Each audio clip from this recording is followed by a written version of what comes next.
Gold, trusted gold buyers. మీరు తాకట్టు పెట్టిన బంగారాన్ని విడిపించి ఈ రోజు ఉన్న మార్కెట్ ధరకు కొనబడను. యష్మి మిమ్మల్ని ఫస్ట్ వీక్లో ప్రేరణ నాకు నచ్చదు అని చెప్పింది. మీ ఫీలింగ్ ఏంటి? యాక్చువల్ ఫ్రెండ్స్ కదా మీ ఇద్దరు? లేదు అంటే మేము కొలీగ్స్.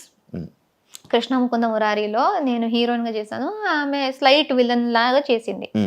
కొలీగ్స్ అంతే. సో నాకు యష్మి సెట్ దాకే తెలుసు.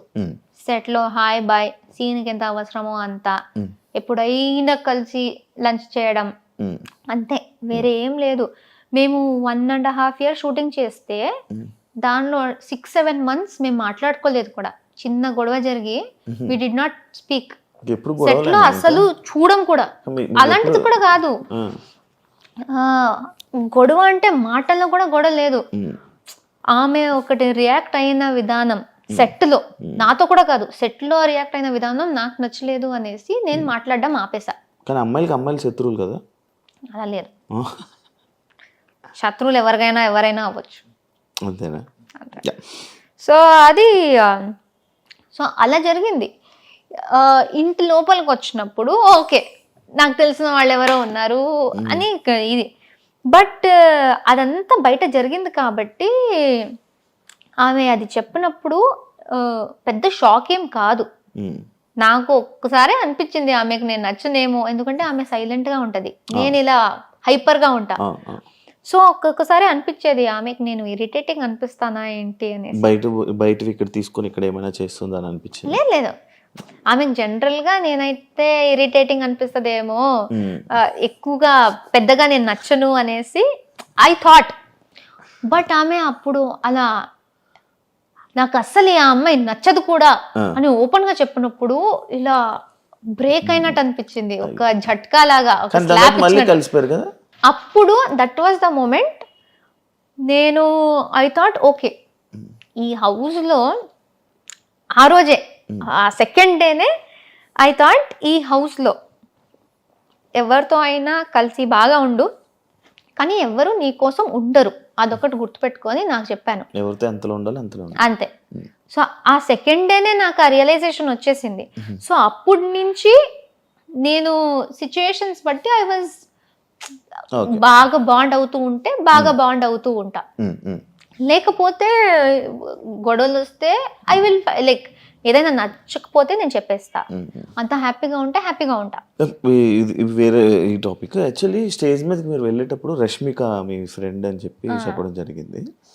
ఎందుకు చెప్పారు? యాక్చువల్ ఆ టాపిక్ ఎందుకు వచ్చింది? రష్మిక ఫ్రెండ్ ప్రేరణ అనేసి లైక్ ఓటింగ్ గురించా, లేకపోతే ఎందుకు చెప్పింది ప్రేరణ ఆ టాపిక్? నాకు అస్సలు రష్మిక మ్యాటర్ వచ్చిందే నచ్చలేదు నాకు ఇప్పుడు దాకా. లైక్ ఈ కామెంట్స్లో కానీ ఇప్పుడు ఇంటర్వ్యూస్లో కానీ ఇది వస్తుంది కూడా నాకు నచ్చట్లేదు. ఎందుకంటే నేను అనుకున్నా ఇది వచ్చేది నాకు ఎఫెక్ట్ అవ్వకూడదు.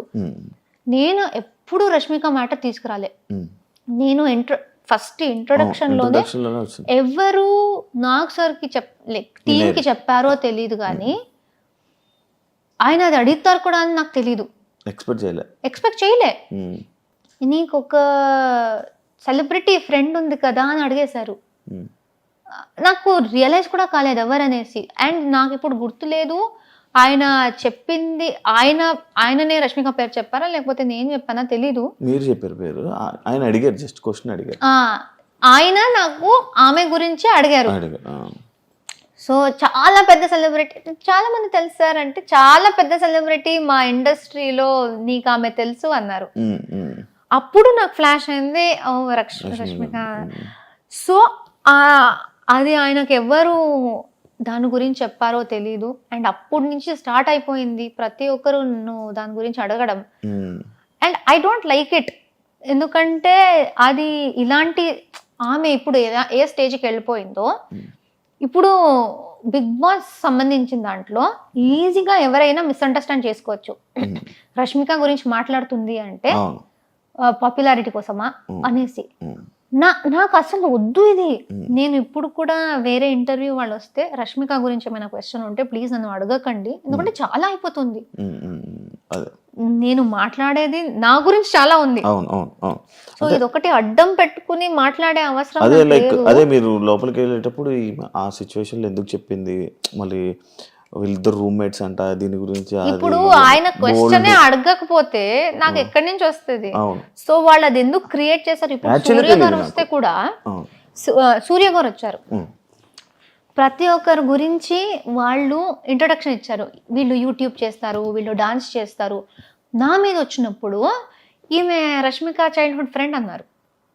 ఉమ్, అసలు అప్పటి కూడా అనుకున్నా, అరే ఎందుకు అక్కడ ఎందుకు అది చెప్తున్నారు అనేసి. ఉమ్, సో అది చాలా పాయింట్స్లో అరే అవసరం లేదు కదా అనే పాయింట్స్లో కూడా దాని గురించే మాట్లాడారు. సో ఐ డోంట్ నో, అంతే నాకు నేను మాట్లాడాలనుకోరా వద్దు ఇప్పుడు అనుకున్నా అది వస్తూనే ఉంటది ఆ టాపిక్. అది వస్తూనే ఉంటది, ఎందుకంటే అది పెద్దది. ఇంకా ఇంకా ఇక్కడి నుంచి అది కంటిన్యూ అవుతుంది. ఏం చేస్తారు మరి? ఇగ్నోరా? అంతే, ఇలా ఇగ్నోర్ నవ్వేసి అలా తెలిసేయడం. హౌస్లో ఎవరిని బ్లాక్ చేసుకోవాలి, ఎవరిని ఫ్రెండ్ చేయాలి అని అన్న సిచ్యువేషన్లో వస్తే అందరిని ఫ్రెండ్ చేసుకొని సోనియాని మాత్రం ఉమ్, అలాంటి పర్సన్ నా లైఫ్లో వద్దు ఇది అని చెప్పి మీరు చెప్పడం జరిగింది. ఉమ్, కానీ మీరు సోనియా పెళ్ళికి వెళ్ళారు. ఉమ్. ఎలా ఇది నాకు అర్థం కాల. నేను ఫస్ట్ ఆఫ్ ఆల్ వాళ్ళు మాకు చెప్పింది ఏంటంటే, మీరు ఫాలోలో మినిమం ఒకటి పెట్టేసి ఎంతమైందనే పెట్టొచ్చు, బ్లాక్ లో 100% ఖచ్చితంగా ఒక్క ఉండాలి అని చెప్పారు. అండ్ బిగ్ బాస్ చెప్పిన మాట ఏంటంటే, మీరు ఎవరిని పడట్లేదో, ఎవరిని మీరు హౌస్ తర్వాత కలవకూడదు అనుకుంటున్నారో వాళ్ళని ఇక్కడ పెట్టండి అని ఆయన అనౌన్స్ చేశారు. ఆయన అనౌన్స్ చేసిందే నేను రిపీట్ చేశాను, నేను కలవకూడదు అనుకుంటుంది అనేసి ఇలా పెట్టాను. కానీ అది అక్కడ ప్రక్రియ చేయాలి. సో ఉన్న వాళ్ళలో నేను అందరినీ పెట్టలేదు, నేను 7 or 8 మెంబర్స్ నే పెట్టాను. బట్ అంటే ఈమెను మెన్షన్ చేశారు కదా, లైక్ ఎవరినైనా కలుస్తాను కానీ ఈమెను అయితే ఎవరినైనా కలుస్తాను అని చెప్పలేదు. బట్ అది ఎంత వచ్చిందో తెలీదు. ఐ సెడ్ కొంతమందిని పెట్టేసి వీళ్ళతో నాకు మంచి బాండ్ వచ్చింది, వీళ్ళని పక్కాగా కలవాలి అనుకుంటున్నా, ఎందుకంటే ఈ బాండ్ కంటిన్యూ అయితే చాలా బాగుంటది అనిపిస్తుంది. బట్ అలానే అప్పుడే ఆమె మళ్ళీ హౌస్ బయట నుంచి వచ్చి మళ్ళీ నామినేషన్స్ లో నాకు చాలా గట్టిగా చాలా చాలా నెగిటివ్ గా మాట్లాడింది. సో అక్కడ ఉన్న వాళ్ళలో నేను ఖచ్చితంగా ఒకరిని పెట్టాలి అంటే నేను సోనియాని పెట్టాను. అండ్ చెప్పేది కూడా బిగ్ బాస్ ది వాయిస్ దే నేను క్యాచ్ చేసి అదే విధంగా చెప్పాను కాబట్టి ఇట్ వాస్ లైక్ నేను ఇప్పుడుకి కలవను ఈ అమ్మాయినే అనేసి ఉంది. దాని తర్వాత బయటికి వచ్చాక ఇప్పుడు ఫినాలే వచ్చి నేను సోనియాది ఇమిటేషన్ చేశాను స్టేజ్ మీద నాగ్ సార్తో, సోనియాతో మాట్లాడాను, అదంతా ఓకే. పెళ్లి గురించి తెలిసింది. నేను అన్నాను నేను వెళ్ళను, ఎందుకంటే బాగుండదు, ఇప్పుడే అది బ్లాక్ది అంతా అయింది, ఎంత నేను అది ఒక బిగ్ బాస్లో చెయ్యాలి అనుకున్న ప్రక్రియ అని నేను ఎంత చెప్పినా అది బాగుండదు. ఎందుకంటే డెఫినెట్లీ ఎవరో ఒక్కరైనా వస్తారు, నువ్వు బ్లాక్ లో పెట్టావు కదరా ఎందుకు అంటే ఫేక్ గా ఉన్నావా అలా వచ్చేస్తుంది. బ్లాక్ లో నేను జస్ట్ పెట్టాలి ప్రక్రియ కాబట్టి పెట్టాను అంతేగాని ఆ లోపల బయట పాటించరు. సో నేను చెప్పాను, నేను శ్రీపద్కి చెప్పాను, మా నాన్నకి చెప్పాను. సోనియా మా నాన్నకు కూడా ఇన్విటేషన్ ఇచ్చింది దగ్గర నుంచి. యశ్వీర్ అండ్ సోనియా ఇద్దరు నాన్నని పిలిచారు, శ్రీపద్ని పిలిచారు, నేను బయటకు వచ్చినప్పుడు నన్ను పిలిచారు.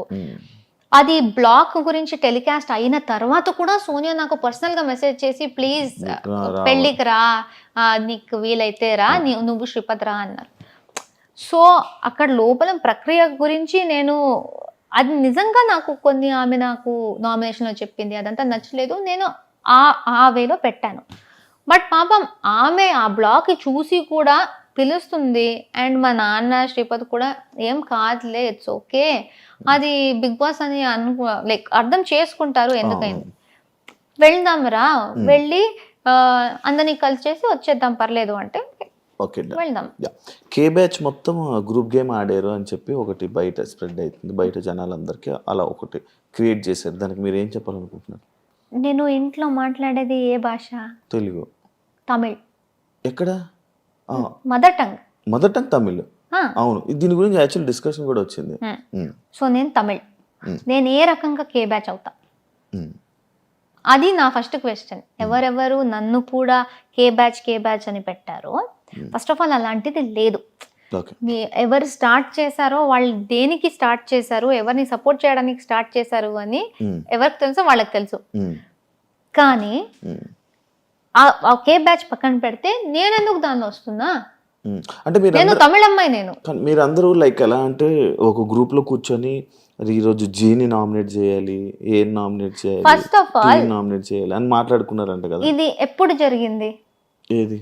మేమందరూ క్లాన్స్ లో ఉన్నప్పుడు క్లాన్స్ లో మనల్ని కాపాడుకోవాలరా గ్రూప్ క్లాన్స్. అదే క్లాన్ అంటే మేము ఈ గేమే క్లాన్ లో ఆడాలి. మా క్లాన్ లో నంబర్ తక్కువ అయిపోతే నెక్స్ట్ వీక్ గ్రూప్ గేమ్ లో పవర్ ఉండదు. ఎందుకంటే గ్రూప్ మొత్తం ఎదుటి మా దాంట్లో నుంచి 8 ఉన్నాం వైల్డ్ కార్డ్స్ వచ్చినప్పుడు. సీత మణికంఠ ఇద్దరు వెళ్ళిపోయారు. మా దాంట్లో 6 ఉన్నారు, వాళ్ళ దాంట్లో 8 ఉన్నారు. మళ్ళీ ఒకరు మన వాళ్ళే మా మీదే వేసుకుంటే మేము వెళ్ళిపోయే ఛాన్స్ ఉంది. వాళ్ళు 8 ఉంటారు, మేము 5 ఉంటాం. గ్రూప్ గేమ్ ఆడాలంటే వాళ్ళకి పవర్ ఉంది, మాకేం లేదు. సో బిగ్ బాస్ చెప్పింది క్లాన్ గేమే. బిగ్ బాస్ 8 అనేది క్లాన్ గేమే. సో మేమేమనుకున్నాం, అక్కడ నబీల్ కూడా ఉన్నాడు. It is easy. కానీ అక్కడ మాట్లాడుకున్న దాంట్లో నబీల్ ఉన్నాడు. నబీల్ని కూడా కే బ్యాచ్ లో పెడుతున్నారా? ఆ భాషది ఎందుకు వస్తుందో నాకైతే చాలా ఇరిటేట్ అవుతుంది. ఎందుకంటే అందరూ తెలుగు బిగ్ బాస్కి వచ్చాం. బట్ ఈ సీజన్ మొత్తం ఇదే నేమ్ నడిచింది మొత్తం లాస్ట్ వరకు. అలా చూస్తే మీరు ఇండస్ట్రీ వాళ్ళని బ్లేమ్ చేయండి. ఇప్పుడు అక్కడి నుంచి కర్ణాటక నుంచి ప్రొడ్యూసర్స్, డైరెక్టర్స్ వాళ్లే కదా కన్నడ వాళ్ళని తీసుకొచ్చి ఇక్కడ పని ఇప్పిస్తున్నారు, ఇక్కడ పని చేస్తున్నారు. ఇక్కడ పని చేసి తెలుగు ఆడియన్స్ కి నచ్చితేనే కదా వీళ్ళు పాపులర్ అయ్యారు. ఆ నచ్చితేనే కదా బిగ్ బాస్ వాళ్ళు కూడా అప్రోచ్ అయ్యి వీళ్ళు బాగున్నారు అని పెట్టారు. మీ షో కేబీకేజీ తర్వాత మీకు మీ టాస్క్ లో అక్కడ బాగా ఆడి మీ పర్ఫార్మెన్స్ నచ్చి మీకు మంచి ఆఫర్ వచ్చింది అంటున్నారు. రైటేనా? నిజమేనది? తెలీదు. కేబీకేజీలో మీ పెర్ఫార్మెన్స్ చాలా బాగుందండి. టాస్క్లు బాగా ఆడేవాళ్ళంట, మంచిగా ఫుల్ యాక్టివ్, చాలా బాగా ఆడుతున్నావు టాస్క్లు అని అన్నారు. టాస్క్స్ అంటే చాలా ఇష్టం కదా. అక్కడ కూడా బాగా ఆడే ఫస్ట్ ప్రతిది వెళ్ళిన దాన్ని ప్రతి ఒక్కటి గెలిచేదాన్ని కదా. దానివల్ల ఈ ఆఫర్ వచ్చింది అని చెప్పి విన్నా. నాకు దేనికి పిలిచారో తెలియదు కానీ పిలిచారు అంతే అంతే. సో ఇలా ఇప్పుడు అది మాట్లాడుకుంది మేమేదో షడ్యంత్ర చేసి కుట్రలాగా వాడినే చెయ్యి, ఈ రీజన్కే చెయ్యి, ఎవ్వరూ మాట్లాడుకోలేదు. మాలో చేసుకోకండ్రా, మాలో చేసుకోకండి. ఎందుకంటే ఎదుటి వాళ్ళు మా మీదే చేస్తారు. రాయల్ క్లాన్స్ వాళ్ళు ఓజీస్నే చేస్తారు, వాళ్ళలో చేసుకోరు. మేమెందుకు మాలోనే వేసుకుని పిచ్చి పిచ్చిగా ఆడుతున్నాం? వాళ్ళు వాళ్ళ క్లాన్ గురించి ఆలోచిస్తున్నారు, మేము కూడా వాళ్ళ క్లాన్ గురించి ఆలోచించాలి. నామినేషన్స్ అంటే అది కాదు కదా, ఎవరిలో తప్పు ఉంటే వాళ్ళని క్వశ్చన్ చేయడం. వాళ్ళలో కూడా చాలా తప్పులు ఉన్నాయి. కానీ ఈ సీజన్ లో కొత్తగా క్లాన్స్ వచ్చాయి, లేకపోతే క్లాన్ అనే కాన్సెప్ట్ లేదు. సో ఓజీస్ ఎవరు ఉన్నారో వాళ్ళు స్టార్టింగ్ నుంచి క్లాన్ గేమ్ ఆడుతున్నారు కాబట్టి మాకు అది తెలుసు. మాకు టూ వీక్స్ ఏదో మా క్లాన్ వాళ్ళని మేము నామినేట్ చెయ్యకూడదు అని బిగ్ బాస్ చెప్పారు. అదేంటి బిగ్ బాస్ తప్ప అది? సో క్లాన్స్ ది ఒక ఇది ఉంటది. మీ క్లాన్ ని మీరే ఎందుకు వీక్ మీ టీం క్రికెట్ ఆడుతున్నారు, ఒకడు ఆడట్లేదు, ఆర్ లేకపోతే మీకు పర్సనల్ ప్రాబ్లం ఉంది, బెస్ట్ ప్లేయర్ ని తీసేస్తారా మీరు? పెట్టుకుంటా. టీమ్ గేమ్ అనేది టీమ్ గేమ్. సో మా సీజన్ లో కొత్తగా జరిగింది టీమ్ గేమ్ అనే కాన్సెప్ట్. అది బయట కొత్తది కాబట్టి అందరికి అర్థం కాలేదు. మా టీం ని మేము ప్రొటెక్ట్ చేసుకోవాలి, ఎంత గొడవ అయినా మాలో మేము మాట్లాడుకుని సార్ట్ చేసుకోవాలి. కానీ మా టీం ని వీక్ చేయాలి, ఒకరిని తీసేయాలి అనుకుంటే మాకే ప్రాబ్లం, అది సర్వైవల్ ప్రాబ్లం. మళ్ళీ నెక్స్ట్ నామినేషన్ మా మీద పడుతుంది. సో అది అలా మాట్లాడుకున్నప్పుడు నబీల్ కూడా ఉన్నాడు. సో వాడిని ఎందుకు పెట్టలేదు? సో ఈజీగా ఈ గ్రూప్ అని చెప్పడం చాలా easy, but it is very wrong. మేము తెలుగు షోలు చేస్తున్నాం, తెలుగు బిగ్ బాస్కి వచ్చాం, అందరితో తెలుగులో మాట్లాడుతున్నాం, షో మొత్తం తెలుగులో చేస్తాం. కన్నడ ఎక్కడి నుంచి వస్తుంది? నువ్వు పుట్టింది నీ తప్ప ఇంట్లో మాట్లాడడం. నన్ను కూడా కేలో వేశారు, బట్ నేను ఇంకో నేను తమిళ్ నేను. సో ఏం చెప్తారు దాని గురించి? మీరు తప్పుగా వేరే ఏదేదో బ్యాచ్ క్రియేట్ చేసుకుంటూ సంబంధం లేని బ్యాచ్లు. భాషకు సంబంధం లేదు, ఓకే ఎందుకంటే ఆ షోలో తెలుగు మాట్లాడుతున్నాం, ఓకే. అందరూ తెలుగు అందుకే విన్నర్ అయ్యారంటారా? జనాలు కదా ఓట్ చేసింది. మీకు అంత ఉంటే భాషది ఓట్ చేయకండి, నబీల్ని గౌతమ్ని టాపిక్ తీసుకెళ్ళండి. మీకు తెలుగుయే ఇంపార్టెంట్ అంటే అక్కడ క్యారెక్టర్ చూస్తారు, టాస్క్లు చూస్తారు, మీరు ఎలా ఉన్నారు చూస్తారు, అదే కదా లాస్ట్ లో మ్యాటర్ అయ్యేది. అది చూసి ఒక విన్నర్ వచ్చారు. ఇప్పుడు ఎవరెవరు ఈ భాష గురించి చెప్పారో వాళ్ళకి పెద్ద ఆన్సరే దొరికింది, ఎందుకంటే తెలుగు ప్రేక్షకులే చూసి నిఖిల్కి ఓట్ చేశారు. ఇప్పుడు వాళ్ళు ఏం చెప్తారు? తెలుగు వాళ్ళకే చెప్తారా మీరు? లేదు, యాక్చువల్లీ ఇంకొకటి ఉంది మీది, మీ గురించి చెప్తే ఏదైనా కొన్ని సిచ్యువేషన్స్ హౌస్లో జరిగినప్పుడు ఆ సిచ్యువేషన్స్లో మీ తప్పుని మీరు ఒప్పుకోరు, బట్ వీకెండ్లో వీడియోస్ ప్లే అయినప్పుడు సారీలు చెప్తారు. ఎందుకు అని అడిగి. ఇప్పుడు ఫర్ ఎగ్జాంపుల్ నాకు అది మెయిన్గా గివ్ మీ మల్టిపుల్ ఎగ్జాంపుల్స్. నేను ఒక ఎగ్జాంపుల్ నాకు తెలుసు. మేము టికెట్ టు ఫినాలే టాస్క్లో డిస్క్ గేమ్ జరిగింది. నాకు సార్ నన్ను అడిగారు, నువ్వు ప్రతిదీ కరెక్ట్గా ఆడావు అనిపిస్తుందా అన్నారు. నేను ఎంత ఆలోచించానో నేను కరెక్ట్గానే ఆడాను అనిపించింది. కరెక్ట్గానే ఆడాను సార్ అన్నారు. వీడియో చూపించారు, నేను క్యాచ్ పట్టుకున్నది డిస్క్ని. అప్పుడు కూడా అడిగాను, సార్ అది సైడ్లో పట్టుకున్నా కదా సార్, బాస్కెట్ పక్కలో కూడా లేదు ఎందుకు అంటే, అప్పుడు బిగ్ బాస్ది ఒక రూల్ ఆయన చెప్పారు, డిస్క్ కింద పడితే తీసుకోవాలి అనేది. అది నాకు ఫ్లాష్ కూడా కాలేదు. ఆ రోజు సంచాలకులు కూడా చూశారు, కంటెస్టెంట్ కూడా చూశారు. నేను డిస్క్ పట్టుకున్నది గురించి వాళ్ళు గట్టిగా చెప్పి నవ్వుకున్నారు కూడా. ఎవరికి అది కింద పడితేనే పట్టుకోవాలి అనేది గుర్తులేదు. సార్ చెప్తే గానీ నాకు గుర్తు రాలేదు. ఓకే సార్ కరెక్ట్, అది పట్టుకోకూడదు, కింద నుంచి తీసుకోవాలి, ఐఎమ్ సారీ, అది నాకు గుర్తు రాలేదు. అండ్ అది వేరే ఎక్కడ నేను ఒప్పుకోకుండా నేను అక్కడ వచ్చి చేయడం ఏది, ఇది నాకు తెలుసు అంతే. వేరే ఇక్కడ బట్ అంటే వేరేదేమో నాకు అంత ఐడియా లేదు. నాకు నార్మల్ ప్రేయర్నా అంటే ఇలాంటి సిచ్యువేషన్స్ రావడం వల్లనే ఏమో ఇవి. ప్రేయర్నా అంటే లైక్ ఇలా లైక్ ఇప్పుడు గౌతమ్ సిచ్యువేషన్ ఉంది, వాడికి ఎక్కడ సారీ చెప్పాను నేను? సారీ చెప్పలేదు, జస్ట్ చెప్తున్నా. ఇలాంటి సిచ్యువేషన్స్ ఏమైనా జరుగుతున్నప్పుడు అక్కడ మనం ఫైట్ చేస్తాం. బట్ కొన్ని సిచ్యువేషన్స్ లో ఇలా వీకెండ్స్ లో వచ్చినప్పుడు నాగార్జున సార్ దగ్గర మనం సారీలు చెప్తూ ఉంటాం నార్మల్ గా. బట్ గౌతమ్ విషయంలో జరగలేదు. నయని పావనిలో ఆ పుడింగ్ విషయం వచ్చింది. నాకు అది తప్పు అనిపించలేదు, కానీ నాకు సార్ అంత పెద్ద ఆయన వచ్చేసి ఆయన అది తప్పమ్మా అంటూ ఉంటే అక్కడి నుంచి ఆయనతో కూడా ఆర్గ్యూ చేసుకుని నించునే అంత ఇది లేదు. సో అక్కడ ఓకే, లైక్ అదే ఇలాంటి సిచ్యువేషన్స్ లోనే అన్నారు లైక్ యా. బట్ ఇప్పుడు నాకు అక్కడ సిచ్యువేషన్ ఏం జరిగింది, అక్కడ కూర్చుని నేను నాకు సార్ అంత టైం లేదు, నేను ఆయన టైం వేస్ట్ చేయాలని కూడా అనుకోవట్లేదు. నేను జైల్లో ఉన్నాను, నయని బయట నుంచి ఏదో మాట్లాడుతూ ఉంది, మధ్యలో నేను మాట్లాడితే నీతో నేను మాట్లాడట్లేదు అంది. I'm not talking to you, please don't interrupt అని చాలా రూడ్గా మాట్లాడింది. ఆమె నేను అడిగాను, నేను నీతో బాగా మాట్లాడాను కదా, నువ్వెందుకు అంత రూడ్గా మాట్లాడావు, why did you talk to me like that? నువ్వు హరితేజ అక్కతో నువ్వు ఫైట్ చేస్తున్నావు కదా, నాకు నచ్చట్లేదు, అందుకే నాకు ఎవరు ఇష్టమో వాళ్ళతో నువ్వు బాలేవనేసి నాకు నువ్వు కూడా నచ్చవు అలా చెప్పింది. అది ఆమె చెప్పింది. దాని తర్వాత జైల్లో అది వదిలేసాను ఏంటి ఎలా మాట్లాడింది అనేసి. దాని తర్వాత షీ సెడ్ ఏదో నా గౌతమ్తో తేజతో మాట్లాడుతూ షీ సెడ్, ఈ అమ్మాయిని నేనే నామినేట్ చేశా కిల్లర్ గర్ల్స్ టాస్క్లో, నా వల్లే జరిగింది, నేనే చేశాను అని అట్లీస్ట్ 4-5 టైమ్స్ చెప్పింది. నేను చెప్పాను, నువ్వు ఒక్కదానివి చేయలేదు, అక్కడ పృథ్వీ ఇంటర్ఫియర్ కాకపోతే నువ్వు ఒక్కదానివే చేయకపోయి ఉండొచ్చు, ఎందుకంటే దానికి ముందు 3 రౌండ్స్ నేనే పట్టుకున్నా ఆమె వచ్చిన. సో నువ్వే చేసావు అనకు, నువ్వు చేయాలనుకున్నావు, నీకు ఒక తోడు వచ్చారు, నువ్వు చేసావు ఫైన్, కానీ నేనే చేసా ఈ అమ్మాయి, అది కూడా ప్రేరణ కూడా కాదు, ఈ అమ్మాయిని నేనే చేసా అని 3-4 సార్లు అనింది. అప్పుడు నేను నువ్వు ఏంటి పెద్ద పుడింగా నన్ను నామినేట్ చేయడానికి అన్నాను. అందరికీ ఆమె ఎలా చెప్పింది సార్, ఆమె చాలా ఒక విచిత్రమైన ఫేస్ పెట్టుకొని, అంటే అసలు మనిషిలాగా కూడా చూడట్లేదు, నువ్వు పుడింగా నువ్వు ఈ ఫేస్ చేసి అందరికి చెప్పింది. అండ్ నాకు సరికి కూడా అలా చెప్పింది. వీడియో వచ్చింది.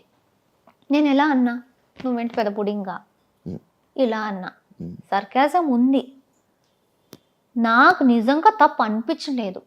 ఇంత స్టోరీ నేను కూర్చుని నాకు సరికి చెప్తూ ఉంటే ఆయన కూడా అనుకుంటారు నాకు ఎందుకురా ఇదంతా అనేసి. ఆయన అక్కడ చెప్తున్నారు. ఆయన అంత ఆల్మోస్ట్ ఒక ½ an hour లాగ్ అయింది. అది ఇంకా నేను ఇది డిఫెండ్ చేసుకోవచ్చు, ఇంకెందుకు ఓకే వదిలేస్తే. ఆమెకి ఏదో ఫీల్ అయిందంట, ఆమె కూడా డ్రామా చేయాలి అనుకుంది.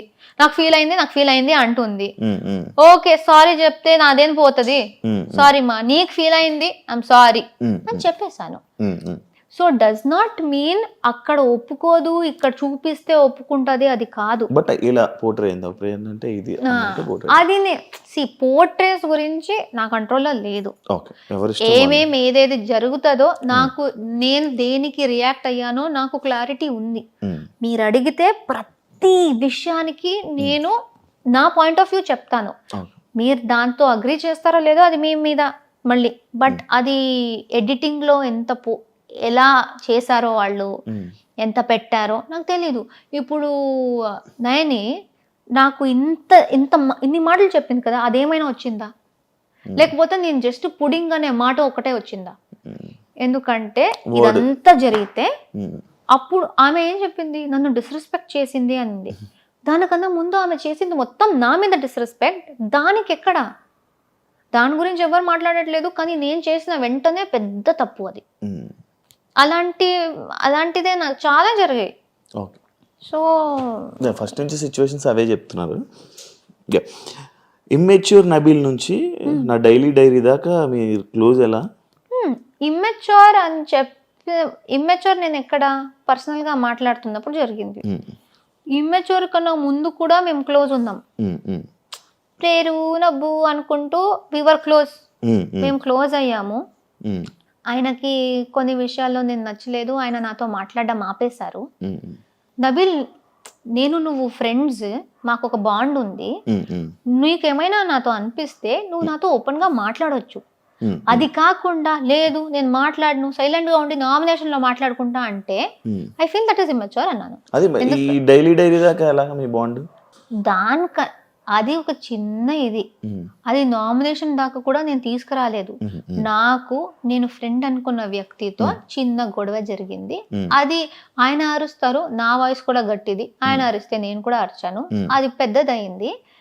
దాని తర్వాత మేము నార్మల్ అయిపోయి, దాని తర్వాత నా డైరీ అనే స్టేజ్, ఆ ఇమ్మెచ్యూర్ టు డైరీ ఎన్ని వీక్స్ ఉన్నాయి మధ్యలో. సో ఇమ్మెచ్యూర్దే అది పోయి మేము నార్మల్ అయిపోయి, దాని తర్వాత ట్రావెల్ అయ్యి వీక్స్ వెళ్తూ మేము క్లోజ్ అయ్యి దానికి వచ్చింది. సో ఇమ్మెచ్యూర్ మీరు మధ్యలో పట్టుకుంటున్నారు. దానికన్నా ముందు ఫ్రెండ్, మంచి ఫ్రెండ్ అయ్యాడు, మధ్యలో అది వచ్చింది, డిస్టర్బెన్స్ వచ్చింది. దెన్ ఇది friend to friend, small disturbance in the middle.